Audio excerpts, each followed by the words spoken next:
Thank you, Mr. Secretary General, Your Excellencies, ladies and gentlemen, and distinguished guests. I am honored to be here today.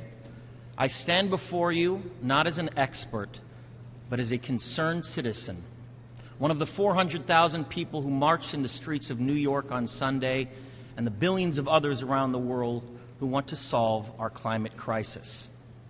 As an actor, I pretend for a living.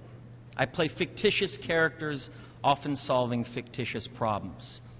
I believe that mankind has looked at climate change in that same way, as if it were a fiction, as if pretending that climate change wasn't real would somehow make it go away. But I think we all know better than that now. Every week we're seeing new and undeniable climate events, evidence that accelerated climate change is here right now. Droughts are intensifying, our oceans are acidifying, with methane plumes rising up from the ocean floor. We are seeing extreme weather events and the West Antarctic and Greenland ice sheets melting at unprecedented rates, decades ahead of scientific projections. None of this is rhetoric, and none of it is hysteria. It is fact. The scientific community knows it, industry knows it, governments know it, even the United States military knows it. The chief of the U.S. Navy's Pacific Command, Admiral Samuel Locklear, recently said that climate change is our single greatest security threat.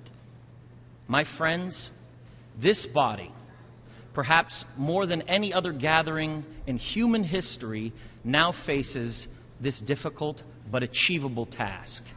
You can make history, or you will be vilified by it.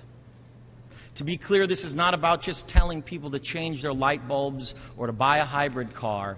This disaster has grown beyond the choices that individuals make.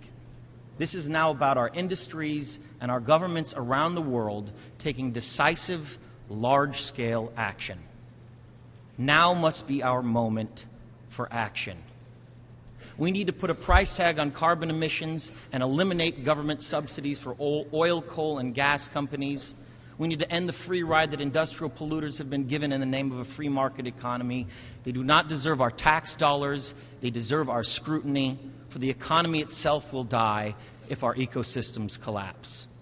The good news is that renewable energy is not only achievable, but good economic policy.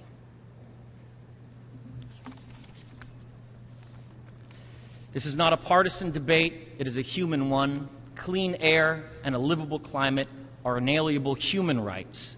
And solving this crisis is not a question of politics.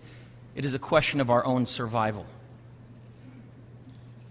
This is the most urgent of times and the most urgent of messages.